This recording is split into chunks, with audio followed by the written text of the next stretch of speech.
What's going on, guys? This episode is brought to you by Ice Shaker, and this is the 26-ounce Ice Shaker brought to you by the Gronkowski brothers. It is made from kitchen-grade stainless steel and will not hold a smell like your regular plastic shakers. It holds ice for up to 30 hours, so make sure to keep your drink cold for as long as possible. And also, it is customizable, so you can put your own custom name, logo, or whatever on here. We did the custom Hostile Ice Shaker. This will be available at hostile.com soon, but if you don't want to buy ours and you want to go to iceshaker.com, you can use code RBP to get anything on their site for 20% off.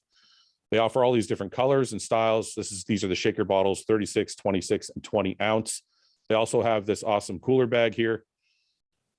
This cooler bag is made from a high quality polyester. It's waterproof, resistant to dirt and bacteria and stains. It has long-term insulation for cold or hot food. It has dual waterproof metal zippers and pulls for easy access. And it has this shoulder strap that's padded also for easy carrying around your food. Now, anything on the site, whether you customize it or not, they have the custom shop here. You can customize all these different things with your own logo or name or whatever you want to do to them. Everything on the site will be 20% off when you use code RBP. Check it out, guys. High quality shakers. You can also check it out at hostile.com if you want to get ours. Use code RBP at iceshaker.com and get yours now.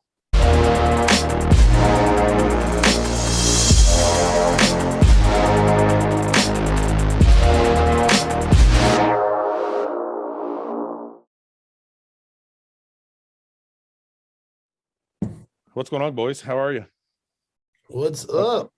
Can somebody tell me why some, not all, I'm not going to generalize before I get killed too.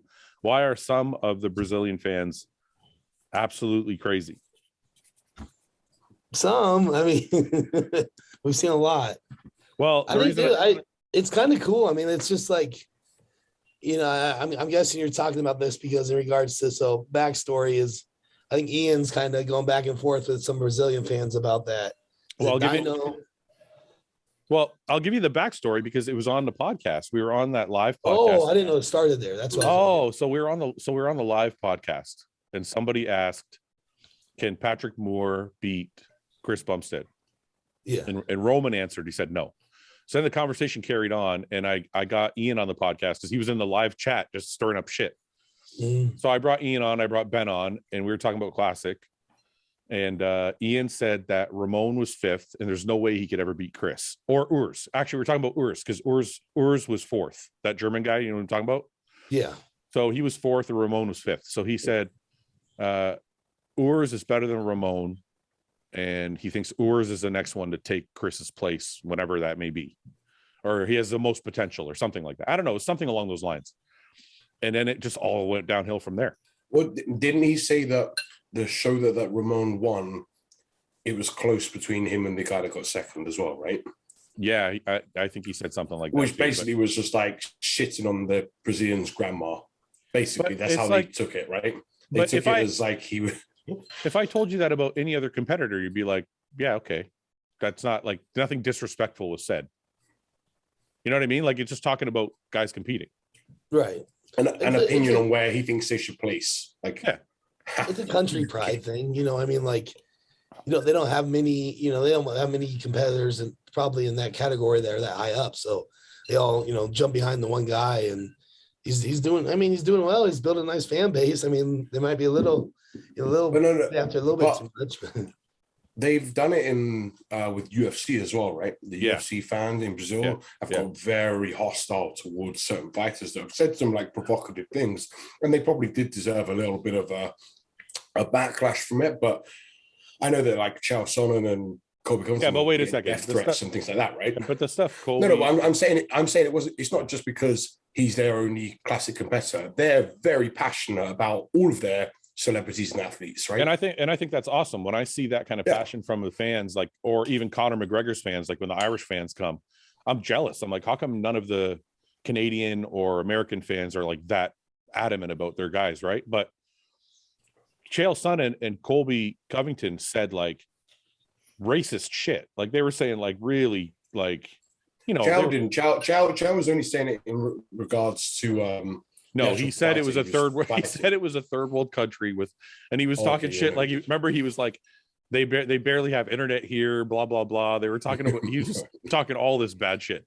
So those guys deserved like the backlash. But like Iain, Iain said was like, the competitor's not going to beat Urs or Chris, and they're on his page now going crazy, and they're saying, the funniest thing is the number one line is like, Nick Walker's bigger than you.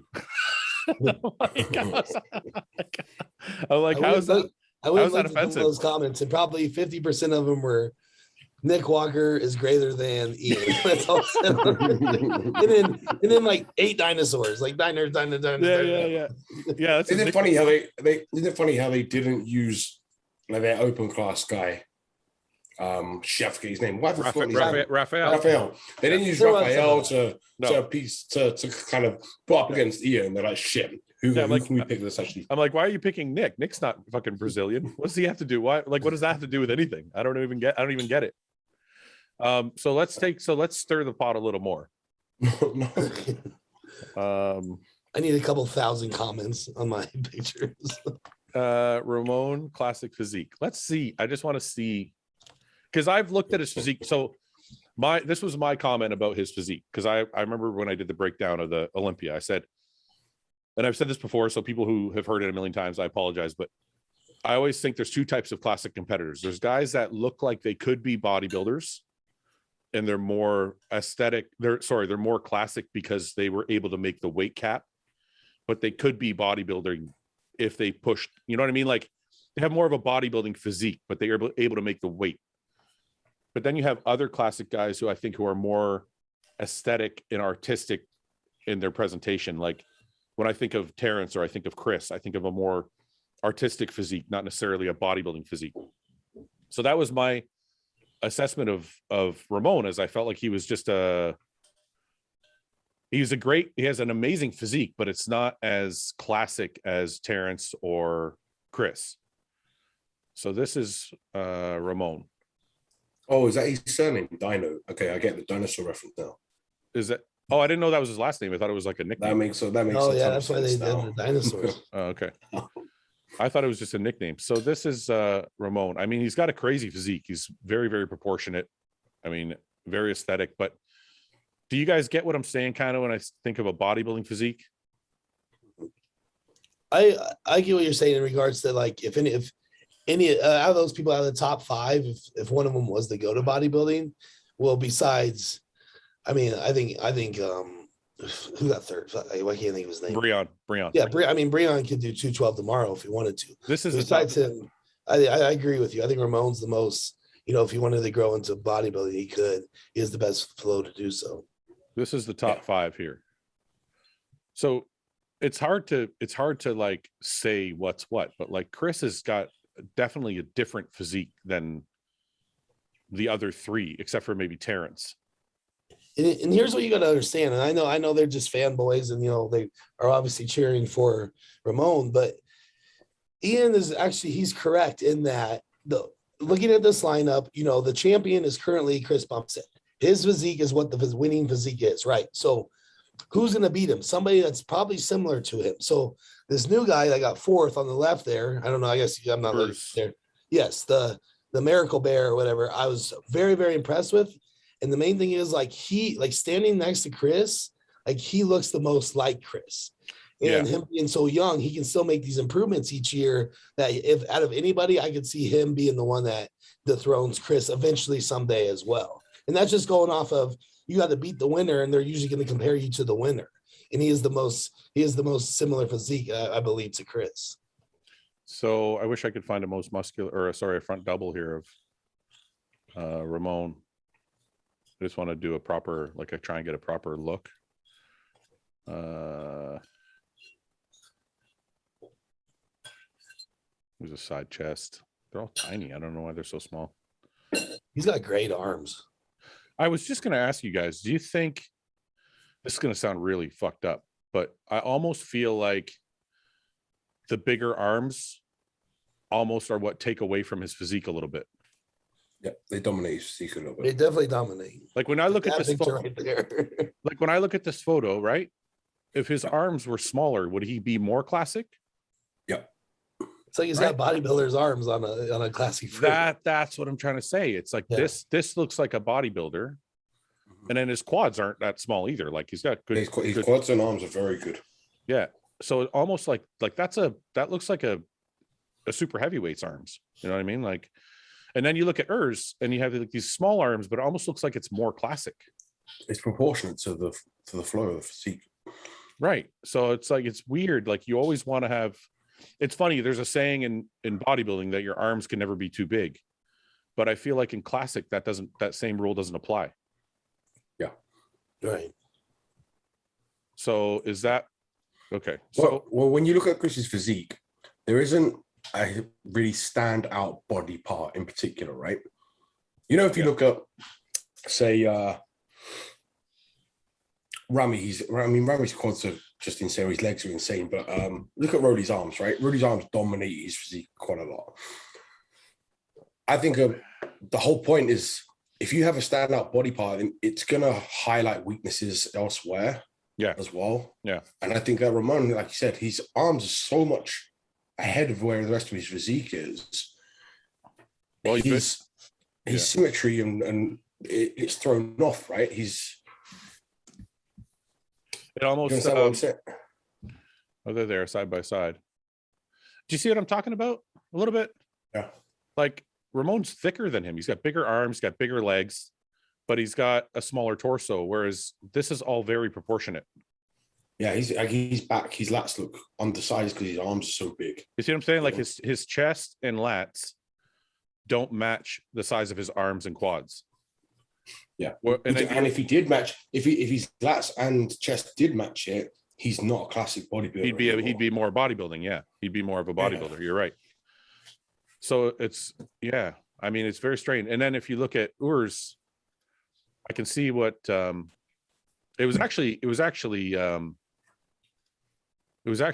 Roman that was saying Urs was going to be the next kind of big thing. And if Urs has the same qualities that Chris has, in that he's got very wide, like thick lats, and his legs aren't overly powering and his arms aren't overly powering, so everything kind of flows together. Yeah. So he has similar qualities. So I can see why Roman's saying that. I don't think he'll ever beat Chris, but he does look like he's got a similar physique. He's way under the weight limit as well. Yeah. Yeah. I mean, anyway, the whole point of it all is not to say who's better and who's worse. The whole point of it all is fans need to like chill the fuck out a bit. You can say, I don't think Iain said anything disrespectful for people to like go off that much. So not compared to what he said before. Fuck. Yeah. Iain said some fucked up shit, man. That's not one of them. So anyways, Brett, I'm putting my profile on private now after this podcast gets released. You think we're gonna? Why? We didn't say anything bad, did we? So they'll probably just come on and be like, keep his name out of your mouth and just dinosaur me. Wow, that's okay. You can get if you listen. If you're upset by me critiquing a physique, then you're watching the wrong show.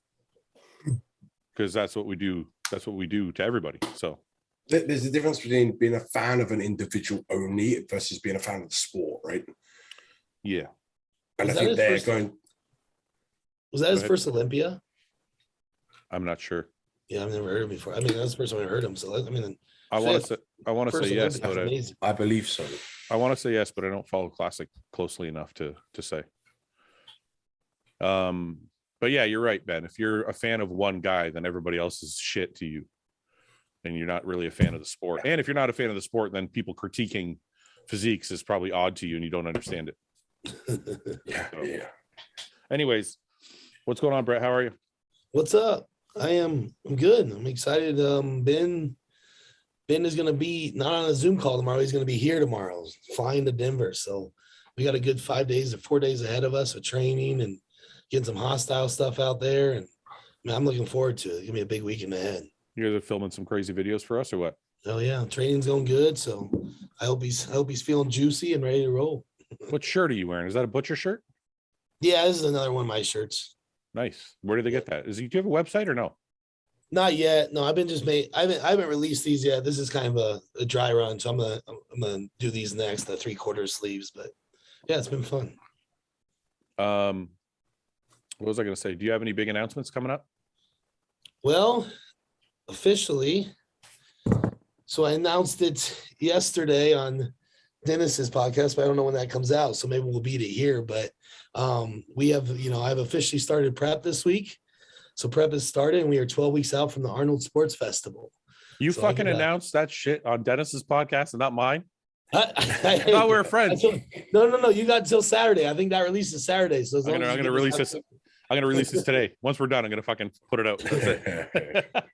So yeah, it's exciting. Like I've been holding this in for about a month. I know I told you, and obviously Ben knows. That's why he's kind of coming out to, be a good training partner and make sure everything's going good. So, man, I'm just glad it's here. So now the next 12 weeks is just all business. We have a lot of good things coming, and just going to show off the next version of 2022. How much size? Well, first, let me ask you this. Have you been to the Arnold before? Yeah. I've been to multiple Arnolds for sure. Have you ever competed there? No. But how many times have you gone to the show? Is it something you do every year kind of thing? Yeah, I've probably been to, I would say 4 or 5, because we used to go out. Ivana competed twice, and then we would just go out, and that was kind of our trip where we'd go stay with John. Because, he was in Columbus. So we'd actually stay at his house, and we would, do some videos with him and then go to the Arnold. That's kind of we were planning on doing that this past year and everything. But, so I've probably been, I think 5 or 6 of them, 4 or 5 of them for sure. So is it somewhere you always kind of aspire to compete at, or no? Yeah, absolutely. I always wanted to do the invite. One thing was one year she did the Arnold Australia. So 2018, because we actually so what we did is she went down there and competed.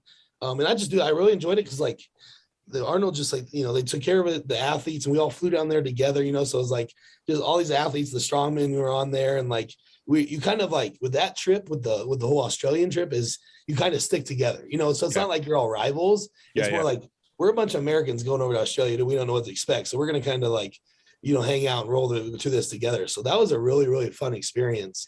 I was just on the side, but we had a great time. We stayed an extra week, and we went over to Sydney and, celebrate our honeymoon at that time. So that was nice. 4 years ago. So that was one of the most fun trips I've ever had, was at Arnold, Australia. So I always said I wanted to do an Arnold, and, this opportunity arose. I wasn't planning on it. Like I said, about a month ago, I was going to do New York Pro was the plan. Yeah. And then Matt called me, Jansen. He's like, man, like, they're really blowing up this Arnold for 2022, increasing the prize money, just kind of looking in the lineup. I think, we need to do this, and thought it over. I talked to, I asked Ivana first, she was down. I asked Dylan, the gym owner here, because he does a lot. Like I post for him in the mornings and stuff. I also called Phil Heath and asked him, just because I respect his opinion, and they all said go for it. So we put the pedal to the metal. Here we are. Well, let's break it down, because that's what we do, is break down physiques. Ben, what do you think Brett can win? Let's talk about him like he's not here. You have to.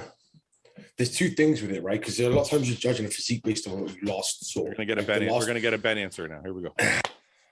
The last iteration, right, is what you're judging and comparing all of the guys against.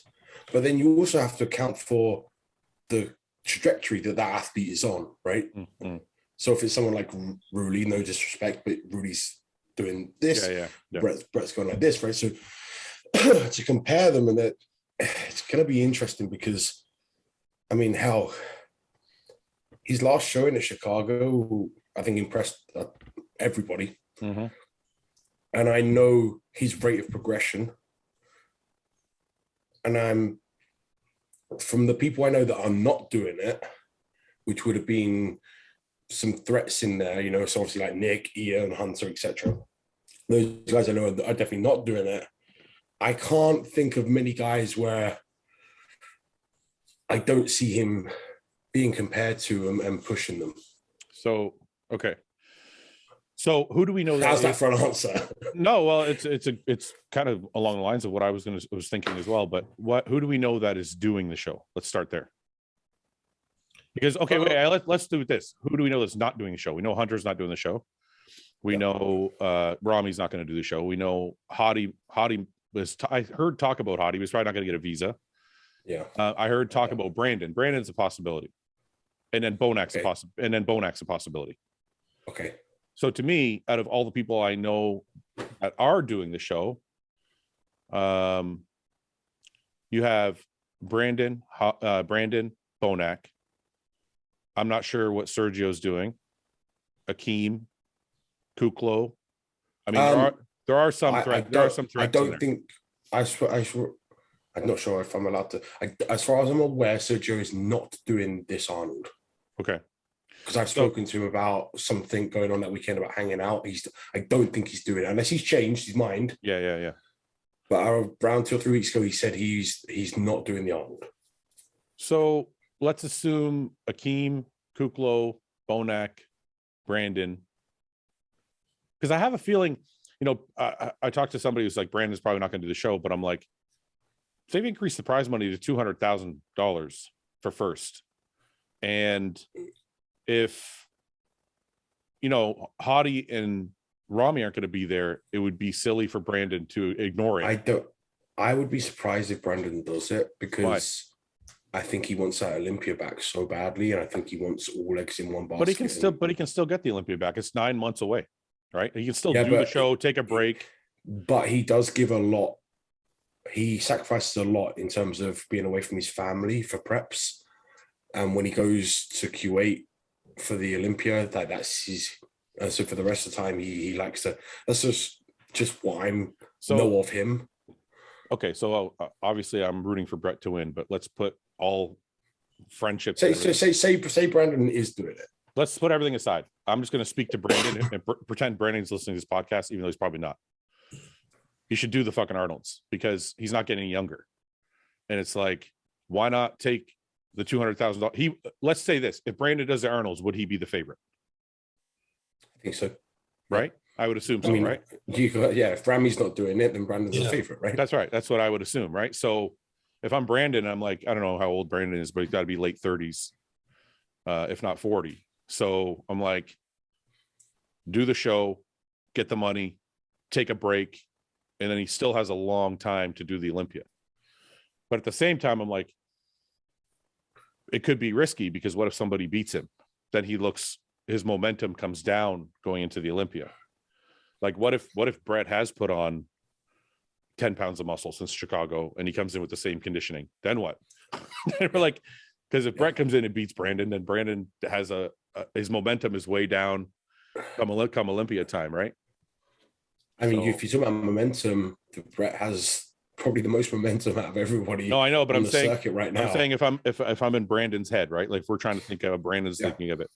He's like, okay, well, I was second at the Olympia, so I could probably be the favorite. I go in and take the $200,000 check, take a break, and then get ready for the Olympia. But I honestly think the Olympia is his only concern. Yeah. I think he wants that one over Rami back so bad, and he was close. Well, he was closer last year than like 2020, right? But yeah, I think he wants it back too badly.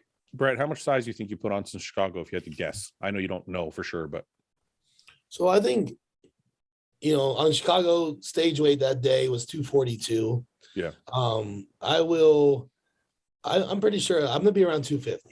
I'm gonna be like 248 to 250. I have no doubt in my mind. Yeah. I mean, just being able to, like, this offseason getting up to, I was 5 or 6 pounds heavier this offseason, and I was cleaner, like, kept everything in, abs, everything. So like being 280. So I know the looks at that top peak of the weight, like, that there's been muscle added. And so I'm starting off in a better position here. So I definitely think 6 to 8 pounds. So somewhere around 250 for sure. What do you think? What do you think was the body part you had to bring up the most? Because when I think of your physique in Chicago, I don't think of it. There's not many weak points I can think of. Well, I mean, you're like, what were you focused on? That's what I want to know. Individually, you're always going to pick yourself apart. You know how that goes. Yeah. Main thing was just more thickness on the legs from the side. Yeah. Not so much from the front, but just a little bit more from the back with the hamstrings, and also just, that side nasty quad. I need to bring the arms up a little bit. So that's been a big focus. I kept an arm day in this whole off season coming down into now. And overall, just more polished, man. I just need more experience and a little bit more time. So I think overall will be, everything will be a little bit better. I know I brought everything up a little bit. And yeah, there's some photos. Yeah. Like, this isn't like, there's not any weak points there, man. Everything's very proportionate. So it's like, if just overall size, right? Like, it doesn't, I mean, yeah. When I look at this, I'm like, everything's pretty fucking even, right? Right. Like I said, I think that's just where Hunter got me a little bit, was just on the like on the side legs. You know what I mean? He just has a little bit more hamstring, a little bit more quad sweep on the sides. Yeah, but that's everywhere. Like if you look at the shoulder, right? Shoulder's a little bigger, arms a little bigger, chest. Yeah, so everything so it's almost like you just but then that is comparable, because I believe Hunter was around 250, 252. Yeah. So if Brett's saying he's around 8 pounds heavier, it's gonna that. I know what you're saying, Fred. It's like there's no missing body parts. It's just keep developing, keep thickening out, keep adding tissue. Look at that guy. It looks like you ate that guy. I was just happy to be there, man. Smile for the cameras. That's all. Yeah, that was all. My only point was it's kind of like it's very, very proportionate. It just needs, like you said, just another 5-10 pounds everywhere, and it's like you're there almost. Crazy. So we don't know anybody else who else could do the show that could be a breakout. Well, I know Cedric's doing it, of course, and then Justin Rodriguez, who did pretty well last year at it. So there's gonna be some good competition, man. It's gonna be fun. But yeah, it'll be interesting to see what like Brandon does, because like especially with the increased prize money. I mean, second place this year is as much as the winner last year. So if that isn't making people like interested or perk up their ears, then I'd be surprised. Ben, what's going on with you? You're starting to prep soon too, right? Yeah, ish. I threw away the cake last night. I made you throw away the fucking cake last night. I had to listen to this fat fuck chewing. It was disgusting. The fucking noise he was making down the phone. I'm like, can you fucking throw it away already? It's like chomping on this chocolate cake down the phone to me. It's fucking gross. That has to be one of the most annoying things, though. I try not to eat. That's why I don't eat on the podcast. I don't want people to hear it, right? Yeah. Ben, just to eat a meal. The guy's complaining about me eating on the phone, and he just smashed a meal on the podcast. Yeah, but at least I'm eating like normal food. You were like fucking. So if I was eating chicken and rice, it'd be okay. Yeah, but you were like fucking gorging yourself on this fucking cake of heart attack. He's like, he sent me a picture of it. It's fucking gross. This fucking chocolate cake, mousse chocolate cake. This pig is it's not my fault. My brother-in-law lives with us, and his birthday was a few days ago. So we bought him a cake. We all had a slice, and then my wife put it in the fridge. And it's been staring at me for like 3 or 4 days. I've been ignoring it. Staring at you. And then yesterday I took it out and I started eating it, and I was going to eat the whole thing. No, you took it out. You were on the fridge. You go, oh, what should I do with this chocolate cake? And I'm like, throw it away. You know, I'm not throwing it away. I'm not wasting food. Well, I was raised not to throw away food. So the next thing, all I can hear is him talking through this muffled chocolate cake. I'm like, fucking hell. It was like, so imagine like this cake, Brett. It's like, a normal size cake, and 3 slices are missing. So it's like 3/4 of a cake left. And I took a picture. It's hard to throw away. I know, right? So I took a picture and sent it to Ben. I'm like, I'm going to eat this whole fucking thing. And Ben's like, you're going to die tonight if you eat that whole thing. He actually sent me a picture. Look, he threw it in the trash. I threw it in the garbage. In the trash. after he had some of it. I ate a slice, and then I felt he made me feel bad, so I threw the whole thing in the garbage. I was like, all right. So, but you're like, I could have fucking ate that. It's all you guys. I told Denise after, and she's like, I bet you went and got it back out of the garbage. I've only done that once in my life. Have you actually? One time I did that, and I didn't want to talk about it. But no, I actually, after I got off the phone with you, I wrapped up the garbage and I threw it in the bin outside, so it's gone. But yeah, it's your guys' fault, man. Ever since Dallas, I've been a fucking mess. I can't get back on my fucking diet. It's because you entered the real world and now you can't escape it. I officially retired, so now I'm just a fat fuck. No, I'm on a new diet. It's 1 meal a day at like 8 o'clock at night, and eat as much as you can. Oh, if it fits your macros with it's 23-hour fast. Yeah, so I fast all day long, and then around 8 o'clock I eat 4,000 calories, and I go to bed, and it's been keeping me lean. It's working. It's not healthy. Like shit? I do feel like shit. No. I'm like 4,000 calories. Ugh. Yeah. I don't know. Anyway, all right, let's do some questions, I guess. Ben, your prep is 22 weeks, 21 weeks? I think it's 20. If I well, I wasn't going to say shit because I didn't know how my prep was going to go because I keep having these fucking stumbling blocks and I wanted to have no pressure and just do a prep. Oh, yeah, I can cut it out. I can cut this all out. You don't know, you full of shit. You never cut anything out. Yeah, I'm 20 weeks out, 21 weeks out. So when I get back from, I got Colorado obviously this weekend and then Nationals the following weekend. And I'm going to pretty much want to get back from Nationals, start the prep at 20 weeks out. Just I didn't do like a proper rebound and I came because of everything that happened where I went to the hospital. I just took a complete break, right? You did a Fouad rebound. No, not even that. I came off no, I didn't. I definitely didn't do it. I'm off everything. Rebound. No, you're not. We discussed this last night. He goes to me, here's what, fuck you, right? I'm going to throw you under the bus now.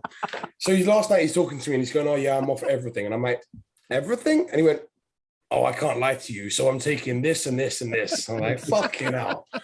Like, when I said I'm off everything, I mean, like, nothing went in my I'm body. off. Okay, Brett, tell me if this is off everything. Just listen. So, do I use a GH a day? Okay. Like 5 days a week.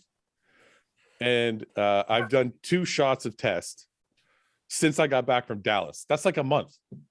That's like a shot every 2 weeks. And Masteron. Oh, and a shot of Masteron.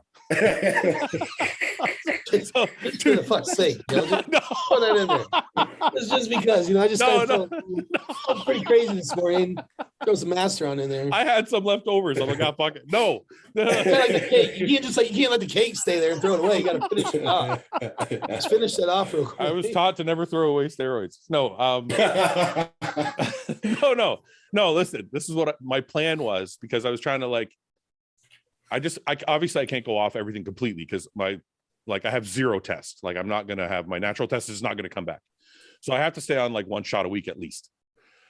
So I was like, I'll throw in a little bit of Masteron every week and it'll help me get a little bit leaner. So I was going to do 1 shot of one shot of Masteron and 1 shot of Masteron and Anthate and 1 shot of test and a couple IU GH. And I'm like, that's it. That'll be, and that's like off. It's not really like that's off. I was gonna say, honestly, no, you're probably on that bodybuilders TRT, which is like 250 a week plus 2 IU of GH, and then guys will be like, I'm off. You're like, are you off or are you?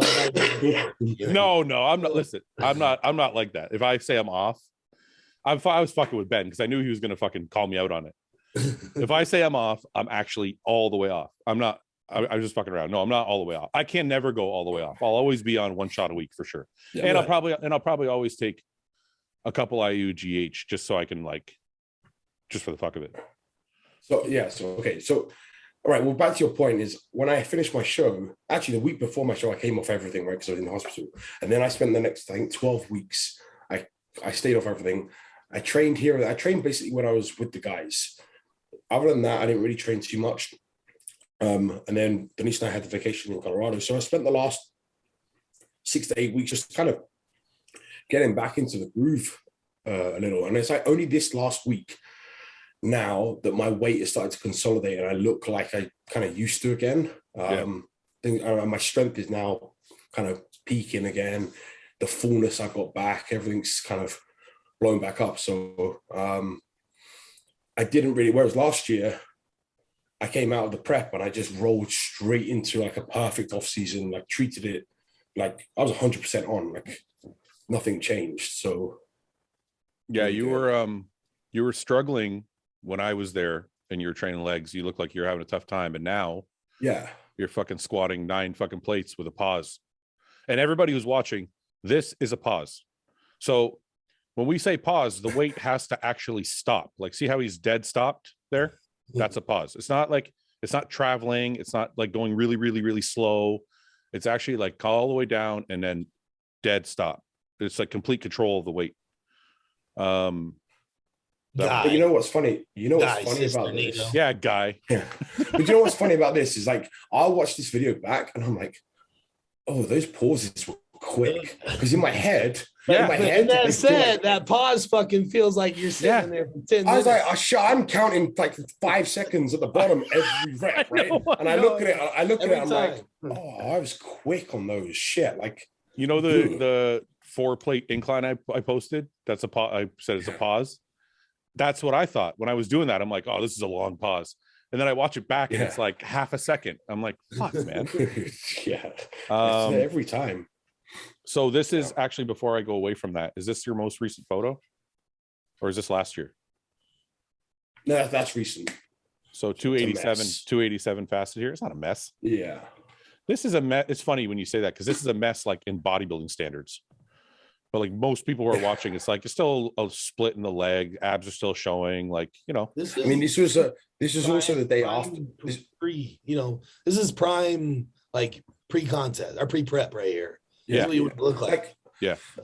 I trained legs the day before, this is the Monday morning. I train legs on Sundays. So I always have a little less separation in my legs from the information. But yeah. I'm always looking for good examples of what I mean when I say bulking, because people have the wrong idea when I say bulking. When I say bulking, people think I mean like get fat as fuck. And I don't. Like I would probably be a little fatter than this in my off season, but this is what I mean when I say bulking. You still see that's as fat as I'd like to get in my off season. I'd probably get a little heavier than this. I'm kind of where. But also, why are you laughing, bro? Why are you laughing? Why are you laughing, Brett? What are you laughing at? You fuck. I probably get a little fatter than this. Well, I'm just saying the truth. I don't like. We know. but here's the other thing: you'd have been a little fatter than that, but eating a lot more junk than I am. That's what you know. I didn't. So I didn't actually eat that much junk in my off seasons. I would literally have like 2 cheat meals a week. I would have some extras during the day, like if I added an apple or added like. I mean, the thing that was concerning me was my calories aren't that high right now, and I was getting my body fat up to where that was, and I'm like, so that's why I'm going to go into a slightly longer, slower prep. Because I think I'll probably carry on. I'll stay pretty heavy for the first 8 weeks. Look, I'll probably drop down to like 280, and then probably improve at that weight for the first half of the prep, and then start digging deep. But we'll see. This is what I'm talking about. It's a thick boy. That's it went away. I don't know why it went away. 300 pounds. Exclamation. This was the first time. It's the first time I hit 300. Wait. Was this 300 pounds in the morning or the evening one? That was in the morning, but I ate like $40 worth of Chinese food the night before. Yeah, I remember you saying that. You're like, it kind of didn't count because you rammed food at like midnight. And then... I ate like 10,000 milligrams of sodium before I went to bed and fucking drank. Wait, what's the one below that? Like in the middle? This is what I got. That's a little fatter. Yeah, this is what I mean. Like this is what I used to look like. You still see the outline of everything, but I'm pretty chubby. Yeah. And then I got like, as I, this was early in my career. Oh, you can't really see that one. That's the first time I hit 290. I can't find any good off-season ones here. This is later in my career. I stayed leaner in the off seasons, but not by choice. I just couldn't. It was harder for me to get fatter because I found a lot of bodybuilders get less fat the older they get. So this is pre-prep. Later in my off season, later in my career, this is how lean I would be starting. So, and then this has died down. But I don't know. The fattest you've ever been, Brett? I want to see a fat Brett. I don't think I've ever seen. There isn't a fat Brett. It must have been a deep off season one. I'd have to find something. I don't really have too much. I wonder if there's an off season bulk here. Off season bulk. I don't think anything on there. This is Brett's off season. Like Brett's off season, he still has lines in his glutes. This is Brett's off season right here. Yeah, I don't know. I never found a problem. I liked it, to be honest with you. I liked enjoying myself in off season. I liked I liked the transformation, like seeing my body transform from big, bulky, fat to like shredded. I honestly. How did you feel at 300? How did you feel? Well, I tell people this all the time. The first time you break a plateau, you always feel the worst, but the next time you come back to it, it doesn't feel bad at all. Right. Like right now, I'm 270. I feel really light. You know what I mean? But like the first time I hit 300, I was like, I think I'm going to die. I can't breathe. can't tie my shoes, can't get dressed. I'm sweating everywhere I go. Like getting in my car sucks. All my clothes are fucking don't fit right. Like everything sucked. And then you wear skin tight fucking t-shirts, man. Well, when you're 300 pounds, everything's skin. I don't wear 5X clothing. No, but oversized back then. But the next 2, 3, 4, like every single time you get back to 300, you start to feel like the last set of fucking off-season photos I posted, I think I was 295 or 293 in those photos, and I felt like completely fine. Yeah, like I was the same weight last off-season. Yeah, and I feel more comfortable at it now than I did back even then. That's the point I'm always trying to get across to people when I say bulk and eat more. It's not because I want people to get fat. It's because if you don't push yourself past that plateau, you just never get to that weight that you want to get to. There has to be like one shitty year, and then the next year will be better. And then there has to be one shitty year, and then the next year will be better. It's almost like you have to kind of have that like force my body to do something I don't want it to do year, so that it feels more comfortable. I'll give you like a little, people are going to think I'm going back on what I'm saying, but I'm going to slightly agree with you here, but caveat it with. Don't caveat it, just agree. No. What I'm going to say is the fastest way to put on size and the healthiest way to put on size are not the same thing. Oh, 100% agree. But the fastest way to put on size, I'm like, you got to fucking eat and eat and eat. Yeah. And not really worry too much. When I really broke my physique from being, well, I haven't really got into being a true super heavyweight yet, but when I really put on a lot of tissue, it wasn't a pretty look in the off season. Yeah. Well, I mean, you probably saw Luke do it too, right? Oh, fuck it. Luke's motto is the fat will come off when I prep. That's how I was. It's Luke funny when me and Luke used to do the show together, we would talk about the off season. He had a very, and you can correct me if I'm wrong, but to me, everything he said sounded very similar to what I was doing. But the last, towards the latter stages, he was starting to chase less size, and so was becoming a little more precise with things. But certainly from when he was a high-level amateur to when he was kind of breaking through from 2017, from 2016 to 2018, it was eat and eat, and it would be pizzas, and not like pizza every day, but he'd have no issue. Him and I would go to sushi, and we'd spend like $300-400 on sushi. Yeah. So that's, I was actually going to say that before you even brought it up, is if I will always take my idea of bulking as the way that works because it worked for me. But the one thing I will admit is it's definitely not the healthiest way to do it. Yeah. So I definitely agree in that sense. I found an off-season picture of Brett. Oh, you did? Yeah. He's actually Brett, or is it someone else that looks like, oh yeah. He looks like he's like 8 weeks out for most people. Yeah. That's crazy, right? That's a fat Brett. Oh, ridiculous. Is this like as fat as you get? No, like you said, I did have to go through that one off season. I think any like bodybuilder that's going to push up into the open division, you have to early on your career. Oh, you did too. So for me, yeah, because I mean, I was like when I first got up to like 275. Like, I mean, this was like last off season, so before going into the Chicago and stuff. You know, you get to this point, like, you know, at like 265, where like you got to make the decision where like you just have to push it. You just have to force feed. Yeah. Because if you don't do that at least once in your career, then you'll never, I feel like you'll always just stay around the same. You know, your weight will always be like 225 on stage unless you actually go that next step in your off season to push above that. So yeah, like you said, I think that's vital for anyone, is you got to have that, at least that one off season, maybe two, where you just force things. You mentally tell yourself, fuck abs, you know. Yeah. I don't care if I get some more around my stomach. I don't care if, you know, I can't see lines. Like, I just need to go through this. I mean, obviously you're still training your ass off, but like, you got to take that step and make that decision that you have to force your body into a variation that it hasn't seen before. And that's with size. And then like now, like this offseason, it was so much cleaner. You know, I got up to that weight quicker. I stayed leaner, and like, you know, in the next year, I'm guessing will be the same thing, you know? But I feel like people hear us talking on the show and they take the latter only. Well, oh, like Iain ate clean the whole time, or James ate clean the whole time, or Brett or Ben or Fouad, or well, not me because I don't say that, but I'm like, no, Iain said he had a couple years where he fucking ate shit, and James definitely said he did that too. So when I did my first true off season, that was the first time where I went from I got up to 275 at the end of the prep, and then I was going into my first ever prep.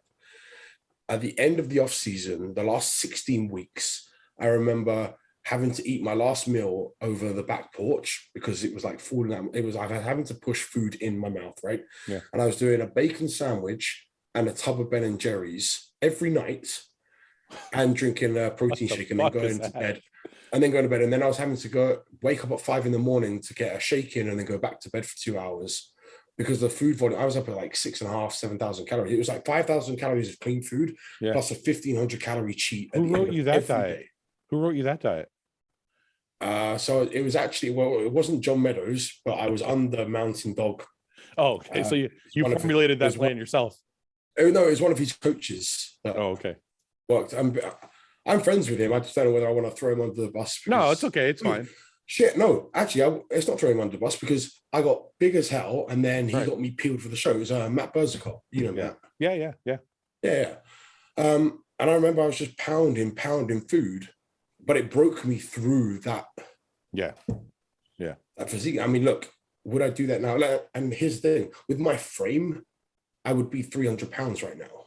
Yeah. If I was to push my food, but we were talking about this the other day. Ignorance is kind of bliss sometimes, right? Yeah. Back 5 years ago, I didn't have a kid. I wasn't considering. You didn't have a kid. You didn't know about your blood work. You didn't know about like as many details. I was just trying to be as big as fucking possible. I would have done everything to get as big as possible. Yeah. So, it's very difficult for me to go back into that mindset now. And I have to, especially coaching, I have to talk to them because I'm like, listen, here's the way you can do it. Here's the way I think you should do it. And we can meet somewhere in the middle, but we have to be aware of everything that we're doing. Yeah. I had a client that had hard trouble putting on size. You know those Costco muffins that you can get?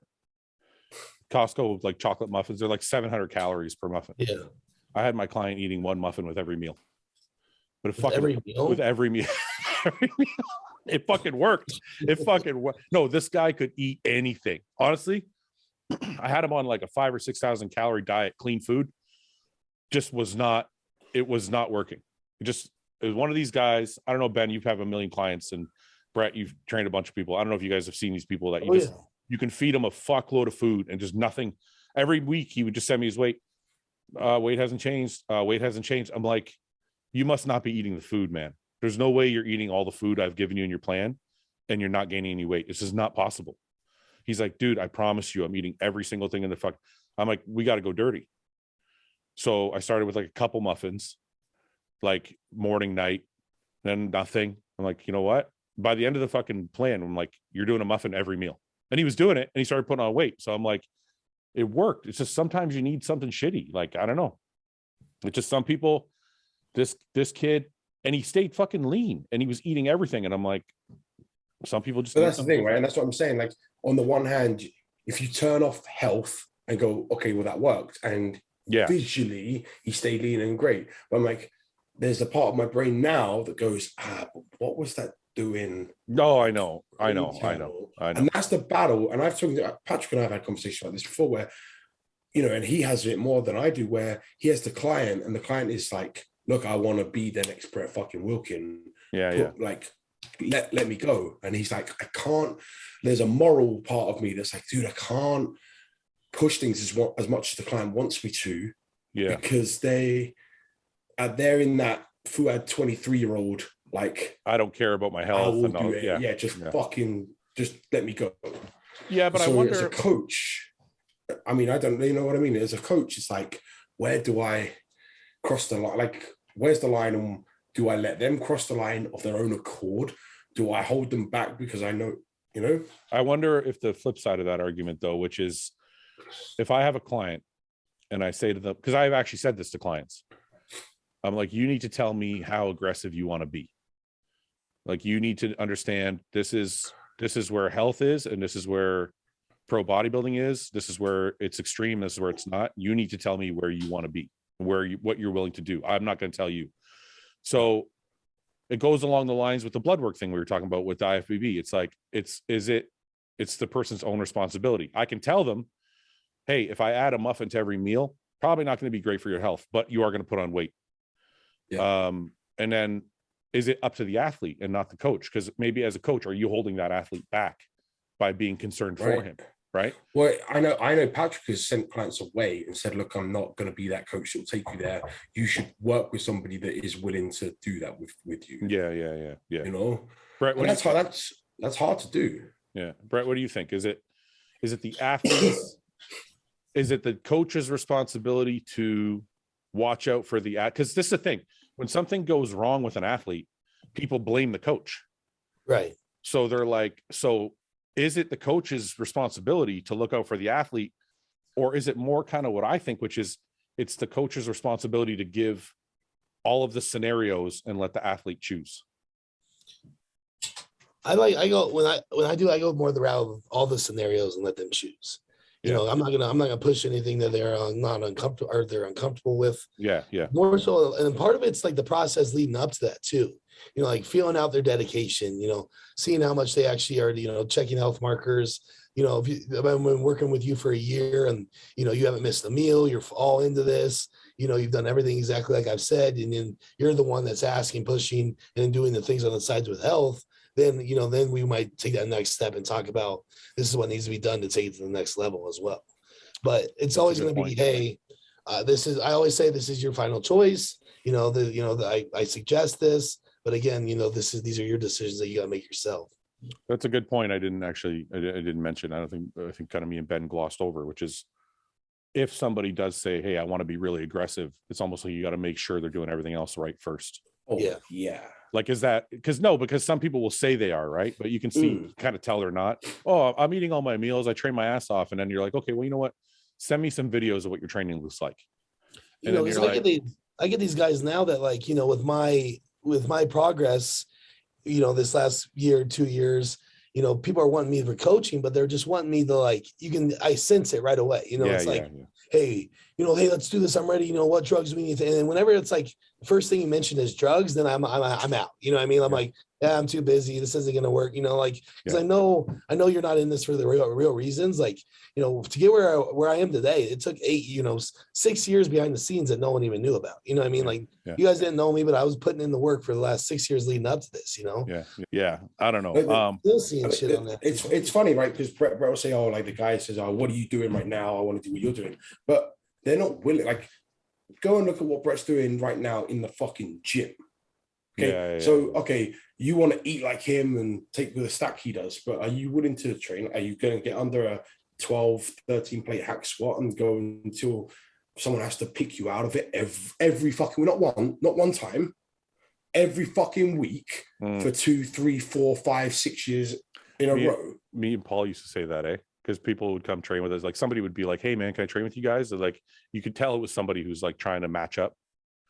So they come train with us and they finish the workout, be like, sometimes some guys wouldn't finish, some guys would. They finish the workout, be like, well, that wasn't that bad. I'm like, no one said you can't do it. It's doing it for 20 fucking years. Like, do it every week, right? Anybody can do. I could go train with Brett, or like I could go train with Branch and maybe get through one workout. But training with Branch every fucking week for the duration of his career, I probably couldn't do it. Yeah. So it's like, But that's the thing. It's like people will see. I remember when Luke and I were doing it at one time when we had 200-pound dumbbells and we were benching them. And then these kids were like, you could see they were trying to go as heavy as they could next to us. Yeah. But had no business doing it. And I like Luke actually was funny because a lot of times I always would like just ignore and let people do their thing. I'm like, okay, just into it. Luke would stop me like, what the fuck are you doing? Right? He would call them out and he'd be like, guys, when I was your size, I was down that end of the rack. At the end of the rack, yeah. Yeah, I built up to here. Yeah. I didn't just start picking up the 200-pound dumbbells and the first time couldn't do it. So the next week I picked the same one as again and got half a rep. Then the next week got 1 rep. It's not how it works. Start down at the 30-pound dumbbells, get really fucking good at them, and then add weight and every time get really fucking good at that weight and then go up. Yeah. It takes a long fucking time. Yeah. No, I agree. That's one of my biggest frustrations seeing in the gym is seeing like 18-year-old guys doing, very advanced lifts, like, or things that like they see on either, and I'm guilty of it too, is like I share a lot of my workouts and I see these guys, they'll come to me like, hey, I'm doing this. I'm like, honestly, man, like, I don't think you should do it yet. You know what I mean? Like, you need to go through the basics first and learn how to actually, deadlift properly, squat properly, bench press properly before you get there. For me, I was lucky enough, I played college sports and all we did was bench, squat, and deadlift. I wouldn't take that back for the world because I perfected those things. I learned to, use weight and use your body accordingly. And then when you take those next steps through the years, then you can go into like the isolation movements, the, things with bands, things with chains, things like that. So start it out. If anyone's going to take anything from this, start it out with the basics because you're going to build your foundation. You're going to build your base better than doing all these things you see on Instagram with like cool looking lifts and things like that. Well, I think that's it's just the fault of social media, right? Like there's some guys on YouTube, I'm not going to mention any channels, but like they have hundreds of thousands of views and all they espouse is like these really extravagant, different kind of lifts that like you don't even ever see in the gym really, but it just makes their channel more popular because the people watching are like, oh, well, this must be it. This must be the secret lift I'm not doing. That's new. I've never seen this. And, no one does it in my gym, so I'm gonna do it. I literally feel like when it comes to training, and I know Ben's gonna kill me for this, but you could do almost fucking anything as long as you're training fucking hard and you're gonna build a physique. I think the thing that separates, because I know we talk about different training styles all the time. I think sometimes we get into the fucking minutia of like volume and progressiveness and this and that, but for the people watching, most casual people that are watching, you could literally pick any fucking style you want, just train hard. Like I got a message from a kid on Instagram the other day who said, I agree with Justin Shire. I'm going to stop doing different exercises every week and I'm just going to focus on one type of workout and I'm going to do it till I'm great at it. I'm like, that's cool, man. I'm like, you don't really have to do that. You just have to train as hard as you can. Yeah. But if that's what you want to do, then that's cool. And we had a conversation back and forth about it. And he was like, whatever, it was a good conversation. But I think for the majority of people watching, like if you're not at the pro level or trying to be a pro or at a really advanced level, just train fucking hard. Just make sure you're exhausted or sore, or like the next day you're sore, or you're exhausted when you leave the gym, or like these kind of things. I think people are focusing too much on like all the little nuance that we discuss on here, which doesn't make sense unless you're at the top 5% of bodybuilders. You know what I mean? So, okay. Well, I've had that discussion before in that, like, you go out here, you give me a gym, okay? A gym full of, let's just say, chest equipment. There's hundreds of pieces of chest equipment.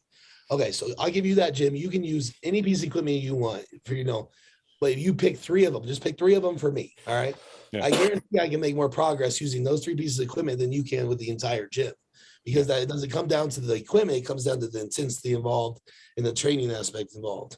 So that's what needs to be understood first before it's not all about equipment. It's about what you apply to that.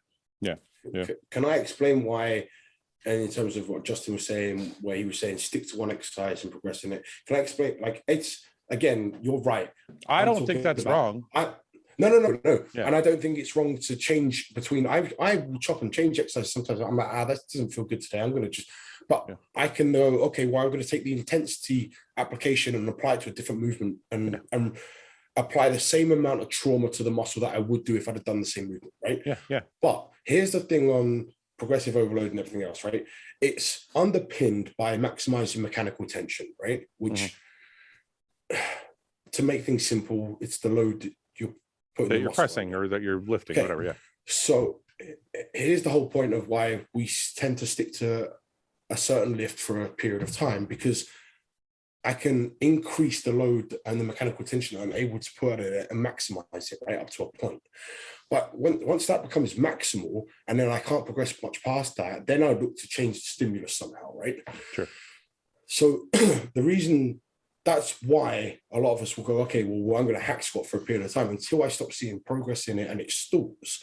Whereas you would say, well, I don't really care. I can do any movement I like, because your system isn't underpinned by mechanical tension as its primary driving factor, right? But sticking to one lift and maximizing it over a number of weeks is the best way that we have to tap into the potential of mechanical tension, right? And its benefits. So that's why we're married to that. But if I was traveling for the next 6 months, I could go into a different gym every single day and still get an adaptation from whatever I'm doing. Yeah. Because I know how to train a muscle. It doesn't matter whether it's the exact same machine or I'm doing a different movement. I can still get into the muscle, right? But there's a difference in that. You have to be able to do that. Not everyone can. That's why if I'm going to program for a lot of my athletes or clients, it's easier for me to go, okay, broad spectrum, a lot of you don't know how to do that yet. Yeah. So get really good at that lift, stick with it and progress in it until you become a master of that movement. Yeah.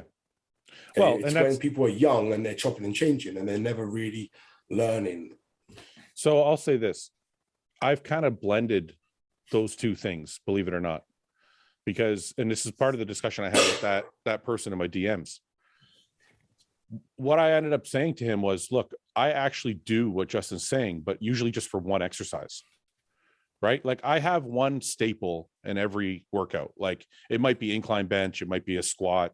It might be a fucking leg press, whatever. It might be a fucking barbell row where I'll do it every week, but the rest of the workout may be different. And that's how I measure the progress of that thing. So like I'll go in and do incline press and I'm trying to get as strong as I can every week, but the rest of the workout might be different. So it's almost like I'm blending the two, one to keep myself excited about training, but also to measure the progress of that one exercise. Right. So maybe you're doing it for more exercises. Maybe you're doing it the whole workout, where I just have one exercise and that's my measuring stick. And then I'll move on to other things throughout the rest of the workout to keep myself happy with my training. Go ahead. Do you do that? I don't want to know what Brett does, because I know most of his lifts are pretty uniform, but do you chop and change much? No, honestly, I was listening to the podcast that Fouad talked about this, and I relate completely with him. That's what I do. I probably do two main lifts. So I'll do two main lifts, which were like measuring sticks. So say like a chest day, the incline press, and then, the hammer strength press. But then after that, it's just going to be more accessory and pump work. You know what I mean? So like I'll rotate, like, I'll come to these certain exercises in my mind. I'm like, I have probably like 5 different weeks worth of exercises for those accessory work. So I'll come back to those like 4 weeks later.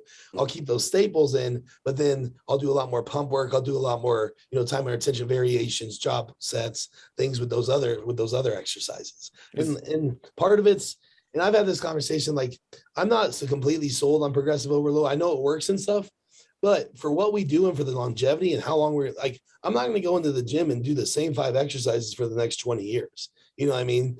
My measuring stick is how exhausted I am, how pumped I am. And I measure it off of like the final product. Final product is more about how, the fatigue that's been set in and the breakdown that's been ensued. Let's do some questions, because the progressive overload conversation has been like every podcast for. but I'm trying to explain that. I think it's important. I think it's important. And it comes up a lot. We're trying to like articulate it properly, but I think people watching are like, okay. But I do think Brett's explanation of it is probably the best application of it. Right? I don't think Brett does it the way it's intended to be done. I think Brett trains more like I train.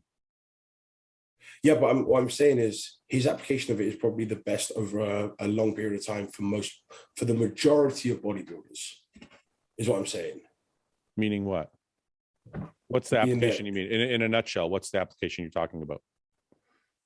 That you have 2-3 core lifts that you're focused on improving over time.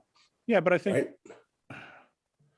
Yeah, but there's a point where that's not going to... Like, this is the part that confuses me. It doesn't confuse me because you're just going to switch exercises, but there's a point where you're not going to progress anymore. Like, my incline bench was 405. It never went past 405. So I would just move things around and do different things. And like some week I would do 315 for more reps, and some weeks I would do 405 for the same reps. And like my workouts are not measured by strength in any way. My workouts are measured by how fucking taxes my muscle when I walk out of there, and how sore was I the next day. So I don't really understand. Like Chris Tuttle told me he would do like 4 exercises per workout and do them for 5 weeks until he was couldn't reach any more weight, and then he would switch them to a different 4 exercises. And you realize how muscle feels, and the level of soreness does not dictate the amount of stimulus and growth that's going to come from. Okay, listen, there's one thing I agree with you about. Your version and Justin Shire and like Chris Tuttle, and that is the most quantifiable way to identify progression and adaptation through a logbook, through noting, through doing the same things every week. There's no doubt that that's the best way to like measure your progress. But I don't fucking feel like I need to measure it in numbers. I'm like, if I went to the gym and I was sore as fuck I was taxed when I left, and I was sore the next day, I know I busted my ass. I don't need to measure it in a number on a book. And that's why I love bodybuilding, because this isn't powerlifting where we have to go in and hit those certain numbers every single lift. Everything has to be written down. I don't write down things anymore. You know what I mean? Like, it's like you, I know what my core lifts are, but I've came to the peak. I can't think about incline bench. I've got up to, I can do 455 for like 8 now. What do I do next? I'm not going to do 500 because I tried that one time and I hurt my shoulder, so it's like, I've reached the peak here. So now it's about, finding other ways to tax the body after you hit that baseline. So that's what I think Brett was saying is kind of my philosophy is, and it's not my philosophy, it's John's philosophy. Yeah. John would have your, I want to say warm up, it's more like a working warm up, then your compound, then your pump and your volume. And that was kind of how his workouts are set up. And that's basically what I've done my whole career. Even before John, it was kind of like instinctually. The only thing I think John did different is I wouldn't have the working warm up. I would put my compound first, which was more dangerous. But no, Luke and I did exactly what you just said, where we go like a leg extension to warm up, then we do a leg press, a hack squat, and then we'd go back to maybe a leg extension to burn out, like a pump or a volume. Yeah, that's a John Meadows kind of setup, which is maybe other people had it before him. I don't know, but I think that's why Brett probably trains the way he trains, is because I feel like that one compound movement is my measuring stick, and the rest of it is for me. I can feel it in my fucking head. I don't need to measure the whole workout. I don't need to measure every exercise. If I went in there and I squatted 5 plates for 10, I'm like, okay, I'm still as strong as I was last week. Now let's tax the fuck out of the rest of the muscle. And I can do that with various things, right? So it's just that's where I like the phrase, don't be married to the logbook. Like it's a tool, but recognize that it's not the only barometer. Right. So I'm big on it, but I also hate when people are like, everything, their whole day revolves around that piece of paper. Like there is some give and take with it. You say you're prepping, like we notice things are not, we need to bring areas up. So I've noticed my shoulders aren't looking as full, well, I'm gonna sub out the exercise. I'm gonna throw in an extra side lateral. You don't need to be married to the certain exercises. You evaluate and you reassign. Yeah, agreed. Okay, let's move on from that. I'm gonna have to cut out that whole 20-minute portion, or else people are just gonna tune out. Okay, let's rapid fire these questions because we never do a lot of questions. Okay. What is that one piece of kit at a gym that you never use? I think it just means what's the one piece of equipment at the gym you don't use? Yeah, I think it must be. You guys in the UK call it a kit, right? Yeah. Okay, so what's the one piece of equipment in the gym that you never use? We got a neck machine here. So that old hammer strength one. We had that at my old gym. Could you see me over the corner? Well, fucking Ben's got his own gym, so I'm pretty sure he didn't buy anything he doesn't use. There's probably one that he doesn't use. So that's barely ever. Yeah, and they're going later today. Tyler's on his way here, and we're doing an equipment swap. I never ever did abductor and adductor machines my whole career up until like 5 years ago. I do. Never. I know it's wrong. Well, it's not wrong, obviously, because I built massive legs, but I never ever. I just didn't do it. I don't listen. the quick story on that is like I was at a gym. So back, this is kind of like, honestly, this is part of the reasons why I left Iowa, is because like the gym I went to there, their abductor machine was in like the ladies' room. You know, ladies have their separate room. Yeah. And I'm like, you know, I'm getting ready for like, this was back when I was amateur, getting ready for like national shows. And I'm like, you know, because I knew adductors were at least good for going to grow the inside of my leg. And so, you know, I just got so pissed. I just started going in there. And like, there's never usually anyone in there, like maybe one chick, and she just like stared at me because I wasn't supposed to be in there. And finally, they ended up like wanted to kick me out of the gym. They're like, you can't be in there. I go, well, then move the fucking equipment out there. Like, I need that piece of equipment. And like, we got in this huge argument about that. And I was like, this is bullshit. They're like, that equipment's for vaginas. Why are you using it? So wait, so you moved states because of that? Yes, exactly. I gotta get the fuck out of here. I gotta go work on my good girls and bad girls, you know? I always felt like you just build good adductors with squatting. I mean, I built good adductors, and I just never did. I never did the machine. Maybe if you had, you'd been in the top 10 of the Olympia. That's your answer for everything you cut. Oh my God. All right. Do you know what? The interesting story, when I was building the gym, one of the first pieces that I added in was the adductor machine. I know you love it. Yeah. I was like, I can squat, I got leg extension, and I can lunge. I got nothing I can do for my adductors right now. Squatting's for your adductors. Not the way I squat. I squat very narrow and upright. We use our quads to squat. Oh, fuck. Here we go. You fucking assholes. I left it alone. My legs are still bigger than yours. My legs are still bigger than yours, Brett. And yours, Ben. So fuck you both.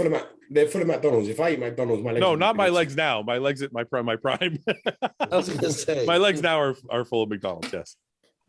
They'd have some big ass legs. We'll give it to you. Okay. So what? So your neck machine, Ben. My adductors, Ben. Is there a machine you don't like? Quick. No, because I don't like that Arsenal dip machine, the tricep one. That goes backwards. Oh, I was gonna buy that one. Is that the one with the balls on the end? Yeah, I fucking hate that thing. It's no good. I don't like it. your overhead one's pretty good, but not the.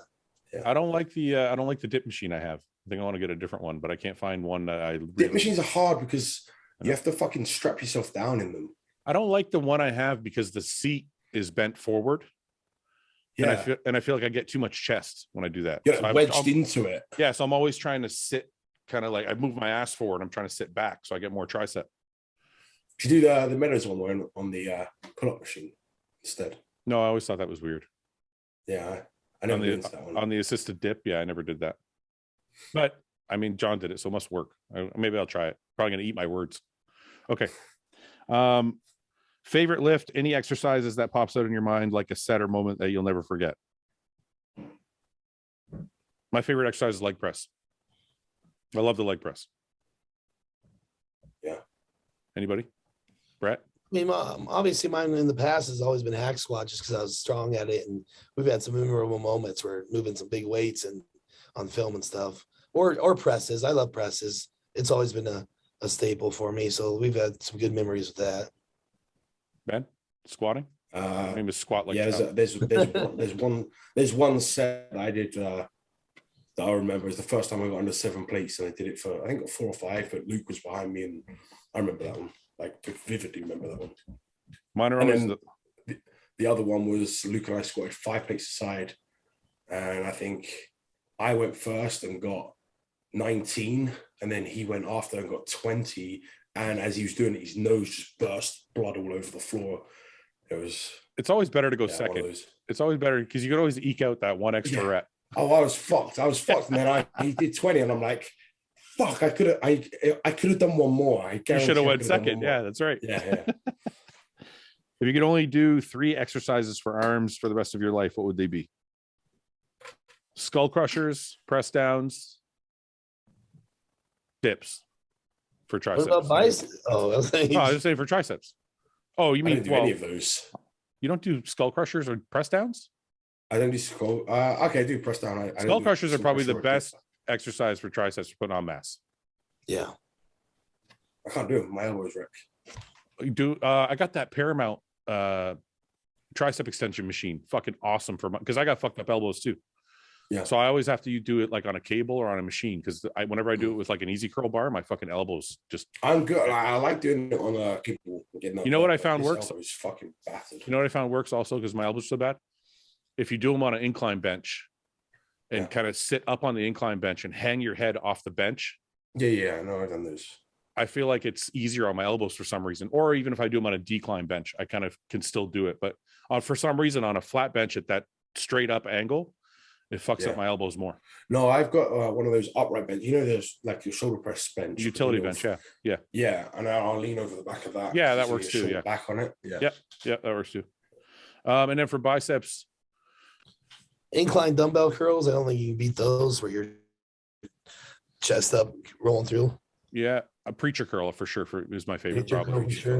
Yeah, preacher curl, and then standing dumbbell. Did you try the fucking fat grips yet, Brett?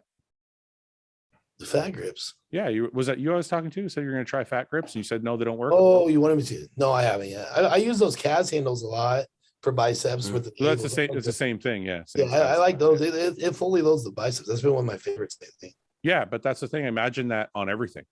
Yeah, it's good. Like it works. How do you structure your workout split? Let's just give like one or two tips. I'll say first. Well, I feel like we just talked about this with the whole like how we do our workouts. Couple progressive overload sets, and then we go. No, but this is your split. Your split. Oh, split. Sorry. So I'll give one. Everybody just give one tip. I'll give the first tip. I'll just say, make sure your back and leg workouts are the furthest apart. Brett, you got a tip? So I like to train legs twice a week. So make sure obviously you separate quads and hams with enough time to recover. And then you can't put that back workout too close to the hamstring workout, just because of. I don't like to do those too close, because like on my hamstrings I always do like a stiff leg or an RDL, and then on my back I always do like a pull of some sort, like a rack. Wow, I was the opposite. Really? John told me it was a good thing, because I would do back and then I would do my hamstring day, because I didn't want to do back and quads the day after, because like it's the hardest day. I'll do back and quads. You'll do back and then quads? Yeah, because you don't use your low back as much in quads. That's how I train. But just the level of intensity you need for both days is nuts. Right. Yeah, but it's gonna be the same with the hamstrings too. That's part of having 2 leg days. You're saying a hamstring day is just as hard as a quad day? No, not necessarily, but it's up there. So I actually have a back day, and then later in the week I will have a hamstring day with a couple of back exercises in it at the end as well. Because I want to. Where do you put quads? Where do you put quads there? So I do like quads, chest, back, rest day. You have a day in between. Then like shoulders and arms, and then I'll do the hamstring with the back extra. But then your 2 back days are close together. But I do get that split. Makes more sense, because the second back day is lighter.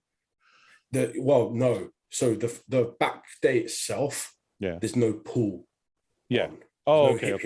There's no hip hinge. So my hip hinge goes in with the hamstring day. I get it.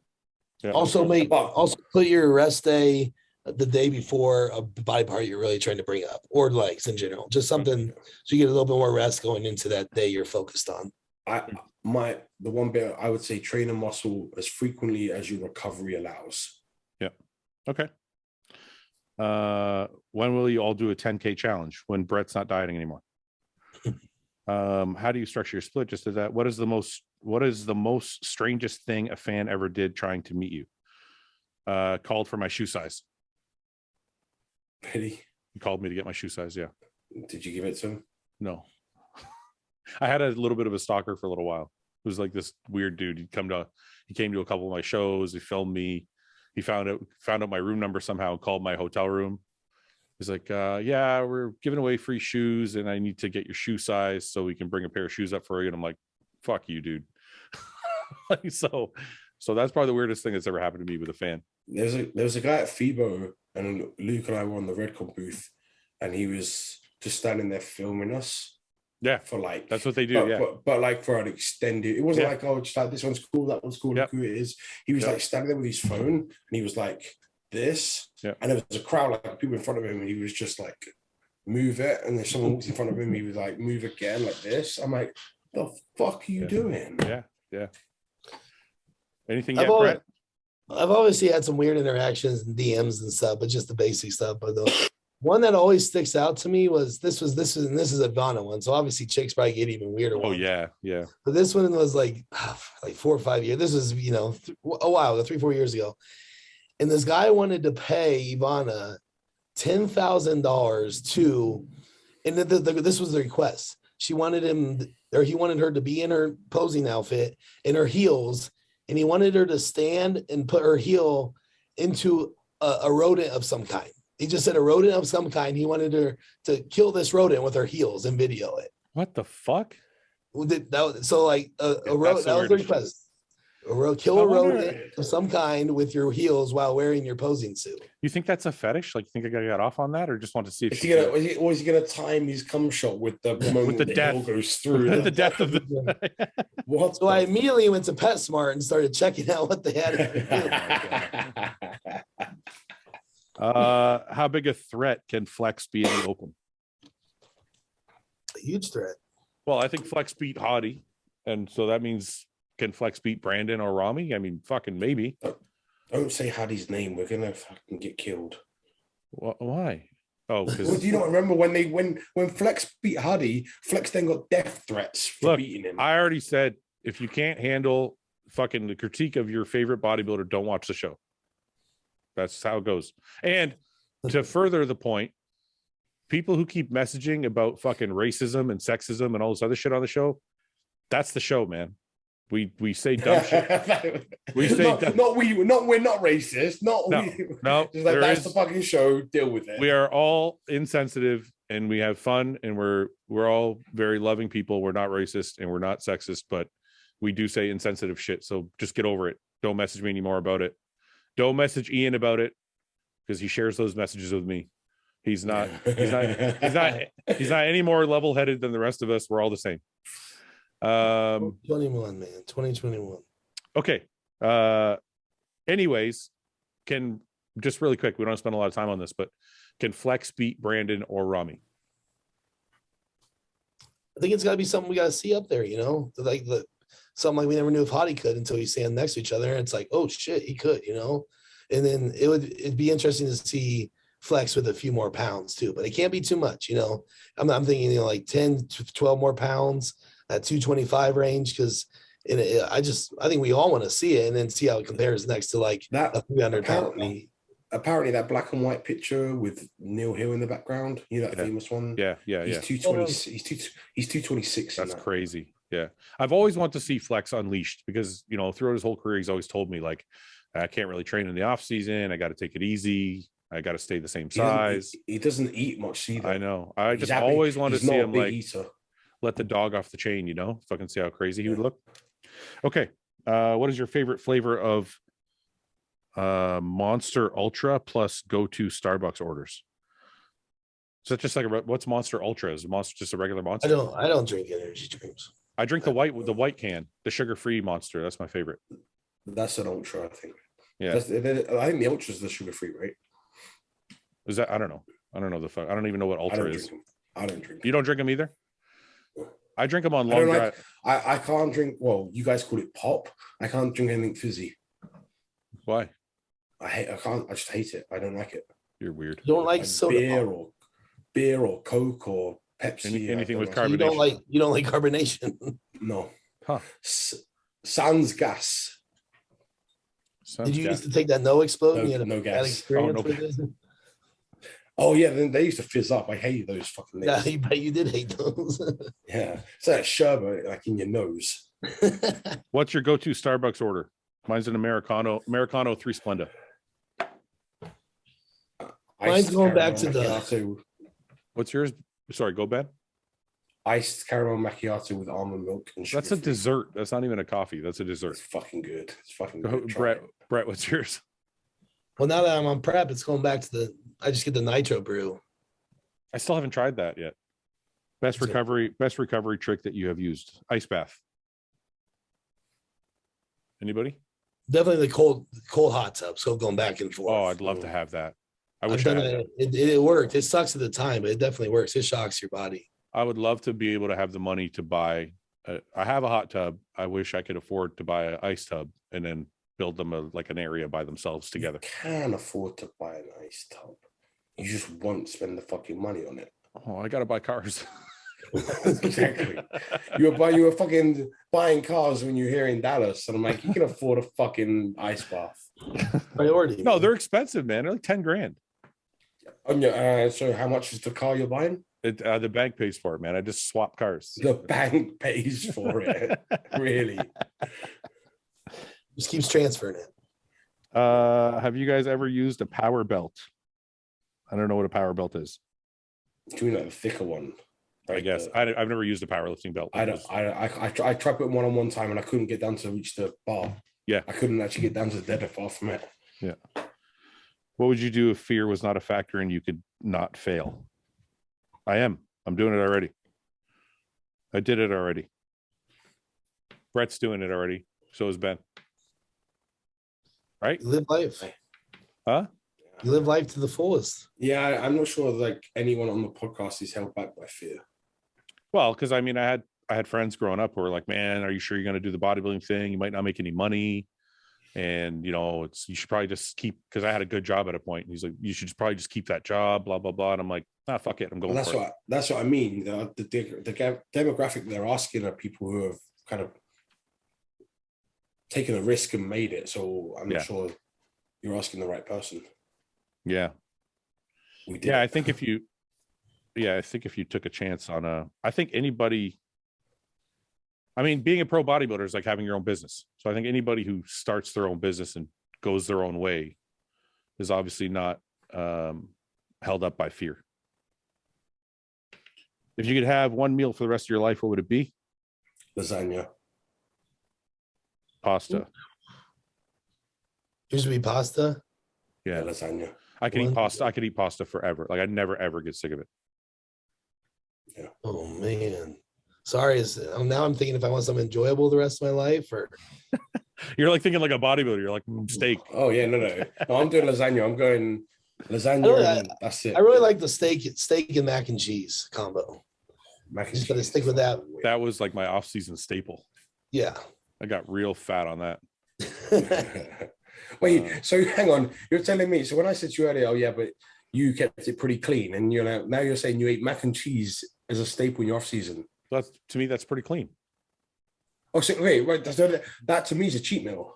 No, not in the off season. No. Okay, that's meal 6 on a normal day in the MC. Right. So now we go back to my earlier point. Yeah. I'm that fat with no cheats. Oh, okay. Okay. No, man. Like, right. Steak and mac and cheese is like a regular, like that's a bulking meal. That's just call it steak and pasta, you know? Steak and pasta. Yeah. Bro, you really are falling into this whole Fouad thing, right? So I got my pasta and steak. Don't worry about listen, I'm going to tell you. I'm going to tell you guys one. I just want to say one thing on this because I think it's hilarious. So people watching, I think I represent 80% of bodybuilders. James, Roman, and James, I don't even necessarily put James in the same category. Iain and Roman are not normal. Most bodybuilders eat like I do, and most bodybuilders probably train more like I do than some of the other guys on the podcast. And that's evident by like, you know, watching Brett eat in Dallas or having long conversations with Luke, or like even talking to most of the bodybuilders I've talked to over the years. They're not, I'm not as abnormal as you guys make me seem. Like, no, but here's the thing. I did the Luke diet, right? Yeah. I made more progress last year from locking in and being meticulous than I have in ever. But you're also a different age. It's different. You've been training for a lot longer. Like there's a lot of different variables. You can't just say this one thing is different and that's what I'm going to point to. No, but it worked for me to sink everything into place. That's fine. And listen, I'm not saying it's wrong. I don't think I've said now I can't go back and do that again because too much other shit suffered for it. Right. Yeah. We've had that conversation. Like I want to be present in my son's life, so I can't be that guy. I'm just saying steak and mac and cheese is a very common bulking bodybuilding meal. I don't think anybody counts that as a cheat. And I'm just saying, I don't think 99% of people can do what Roman does in regards to like, can you imagine having 6 meals a day with 400 grams of rice in every meal? Like, I know. I don't have enough time in the day to eat that. That would take is that what he an hour and does? a half. Yeah. Yeah. It would take me an hour and a half to eat that, and then by the time I get done, I'd have to start making the next one to do it again. He eats 7,000. Yeah, he eats 7,000 calories, and he was eating one of his meals on the podcast at 400 grams. He has like 30 grams of fat on the day. It's like 900 grams of carbs of just rice and then protein. That's it. Like that's your day. Yeah, it's fucking funny. Did you put any sauce on it? Is that dry? I think he put that like like mustard, honey mustard on it. That was it. And like some salt. Didn't he put that bolognese spice on it? Yes, that's what it was. It was like a bolognese spice that you make like pasta sauce with. Which did you enjoy more, the road to pro or actually being a pro? Both. I'm void on this question. I think they both have their. I think they both have their. They both have their ups and downs. I mean, I've thoroughly enjoyed being a pro as well. But just that chase for that card, everybody goes through it, and it's just the fulfillment when it happens. Me when I have the opportunity as a pro, a lot of pros won't. They don't go on to win shows, so you got to live that up while you can. The road to pro was fun because I felt like a big shot because you're in this small pool of like just national competitors, but being a pro is different because I don't know, it's the top of the fucking heap. I'll say this from what I witnessed from Luke, the pressure is miles more as a pro. Can I tell you now that I'm retired? So when I was a pro, I was like, well, I am still a pro, but when I was competing, the pressure fucked and killed me. It was probably worse. The worst part of my career was the pressure because I couldn't handle it properly. But now that I'm retired, I look back and I'm like, wow, that was awesome. Like the pressure was awesome. Like it gave you something. You know that saying that Bumstead has, pressure is a privilege? It's actually very fucking true.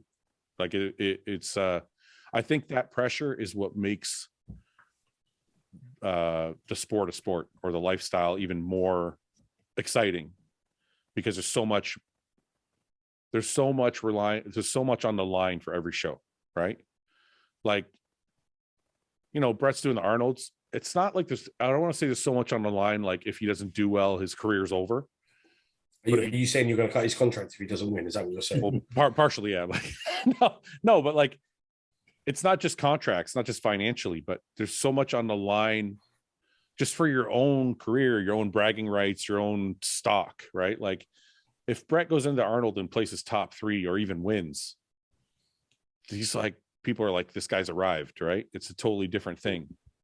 So I think that pressure is what makes, I would say being a pro is more enjoyable than the road to being a pro, personally. Brett? No, I agree with that. You agree with that? There's a shit ton more pressure, but it's also how you handle that, and then if you enjoy that pressure as well. Is it possible to build a significant amount of muscle, especially in the legs, in your mid 40s or 50s? Old jack guys always seem to have legs that are lacking. This isn't a plan for competition, just to get bigger. As an old guy, I'll say your legs start lacking because, and most of the time, I won't say for everybody, but your knees and joints start to it starts to be a little bit harder to squat 4 plates than it was when you were 30. And as Ben would say, if you can't add the mechanical tension to the muscle, it's going to start to shrink and start to be less full and not look as great. And I think that's why the first thing you see on guys go is usually they're sweet. You guys want to add anything to that? As well as recovery, recovery from those workouts to your next leg day. Recovery is going to be delayed as you get older as well. It's one of those things too, as well as like, as you get older, you're gonna have other life priorities as well. So it's not like you're not as locked into the training necessarily as when you're 45 as you were when you're 25 too. So I think it's a combination of things. When people just say I'm 45 so I can't grow legs, it's not necessarily true. It's just all the factors that go into it. Being that age, all your responsibilities, things like that. I think if you're healthy, if all your joints are healthy and you're not experiencing any lack of strength, and let's say you're on anabolics, you're on cycle, so your hormones are in line and everything's in line and you're doing everything right, I don't see why there's a reason why you can't build muscle. You're just probably not going to grow it at the same rate as somebody who's 20 or 30. I'd say if you're in your 40s, you're doing well to maintain the size you've got in your legs. If you're already of a size, right? But what I'm saying, Ben, if you're a newbie, you can grow it. Yeah. Okay. Yeah. There we go. Would you even sponsor other athletes, especially if they live similar lifestyles to bodybuilders, such as fighters, powerlifters. Maybe down the line, but right now, Hostile is just a bodybuilding company. That's who we are, right? And that's what makes Hostile special. I think, there's not many companies left that are just purely bodybuilding. We literally had this conversation the other day, right?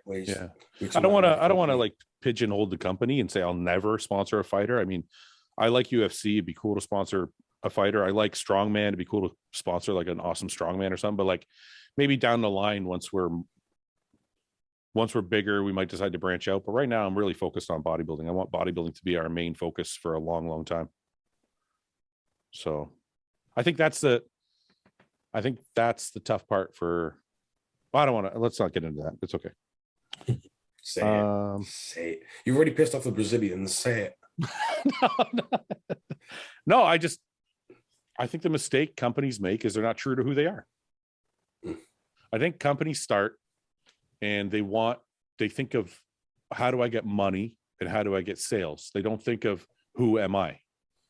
And I think the best way to be a successful business is to be just who you are. That way you're not trying to be anything or trying to sell anything. You're just like, this is who I am. This is what I like, and then people are like, okay, we know exactly what that brand is. We don't have to guess. We know what to expect. We know what the quality's like. We know, like, it's very predictable. But you're right as well. You're formulating a brand and product for a certain demographic, and you're not fighting to sway other people to buy into it that aren't interested in it, Yeah. It's like, this is who we are. We're bodybuilding, and that's who we want to be. Okay, we'll do a couple more. If you had to swap your wife or girlfriend with another wife or girlfriend from the podcast, who would you choose? Fuck's sake. This is not going to go well, no matter what. I'm not swapping. No matter what anybody says, this is not going to go well. All I know is I don't want Iain sleeping with my wife. Or Roman. or Roman. Roman's the worst. Roman's the worst. If Roman ends up with your missus, then that's tainted. Yeah, sure, he'll fist. I think I'd swap with James if anyone had to. Yeah, he'd be very quick. Janica's lovely. Well, I'm not thinking about James. I'm thinking about Janica's just. I'm thinking about James. Lovely. I'm like, who's gonna bag my wife? I'm like, James will be fast. Yeah, James will be fast, and he'll play with her feet or something. It's like, that's fine. And he's a little lazy, right? He's like, not tonight. Yeah. Roman's. I think Roman's turning your missus into a porn star. Yeah. Do you put your tray away when eating at a fast food restaurant? Yes. Yeah, I do. Majority, yeah. Okay, I do too. Why wouldn't you? Well, there's some restaurants where you don't. What? Ben's looking at me with such disappointment. Yeah, it's like there's certain things you just do in life. It's like, one is fucking clean up after yourself after you've eaten a fucking meal. But there's some restaurants where you don't put your tray away. Where? I can't think of any right now, but I know exactly. Like, they all have the bin, they all have the trash bins, and they all right, on top where you put your fucking tray. And the only people that don't do that are lazy piece of shits that haven't been raised right. I put mine away. Maybe not every time. That's all I'd say. Maybe there's been a couple times. He's looking around seeing what everybody else does, and that's what sets the precedent. Well, they didn't do it, so I'm guessing they don't do it here. What are you training today? Brett, what are you training today? I got back. Got to do back here in a little bit. Ben, what are you training today? Potentially back if I don't take a rest day because I've got a cold I will try to get over before I get to Brett's. All right, it's my day off. I think I'm going to go skipping. I'm slightly skipping. Be careful. Yeah. Skipping is known to cause injuries. All right, boys. I got anxiety over this weekend, so yeah, you're going to be fucked. Brett's going to kill you. No. Get it all on video. All of it. Everything. All the eating, everything. All right. I'm waiting for Brett to do the his filet cook-off again for me. What filet? What are you talking about? Ooh, Brett cooks a mean filet. Hey, are you staying, Brett? Are you able to stay in Ohio a little longer after the Arnolds, or no? You got to get back. We can stay longer. We were thinking about doing like another live podcast get together. Yeah, just let me know. Because we're all going to be there. I'm not sure if Iain and Nick are going to be there because I asked them and they said they weren't sure, but everybody else is going to be there. No, I'm in. Okay, yeah. Well, so James, We have some fun. well, too. I'm sure James is probably going to be with Redcon. No, oh, Redcon won't be there because they're boycotting the Arnolds. are they still boycotting? I don't know. I'm just assuming. I don't know what's going on. But I thought James would be there. I mean, even if Redcon's not there, I'm assuming James will be. Fuck, have you seen that 14 Peaks on Netflix? I heard it's awesome. Is it good? Oh my God, you'll never feel like a lazier piece of shit after watching that. It's insane. The guy is just a psychopath. Is it like a real documentary though? Yeah. Oh. He climbs like the 14 tallest, highest mountains in the world in 6 months and 6 days. And like does one of the mountains hungover. It normally takes like a couple of weeks. He does it in a day. Can I eat it? Can I watch it while I eat like a cake? Yeah, you should. Yeah, definitely eat a pizza and a cake and watch this guy make you feel like even fatter. Sack of shit. Yeah, which is make you feel like the worst person in the world. Well, all right, he's eating for 3 days straight and shit. I'm gonna go do some cardio, get my ass in shape. I'll talk to you boys soon. All right, talk soon. See you soon, Ben. Okay, guys. See you, man. Bye. Thanks for watching. Please subscribe, share with your friends, and like the video. And if you get a chance, check out the description for all the different links to all the different places you can find Hostile and myself. And lastly, check out hostile.com for our new line of supplements and all of our apparel and gear. Thanks again for watching.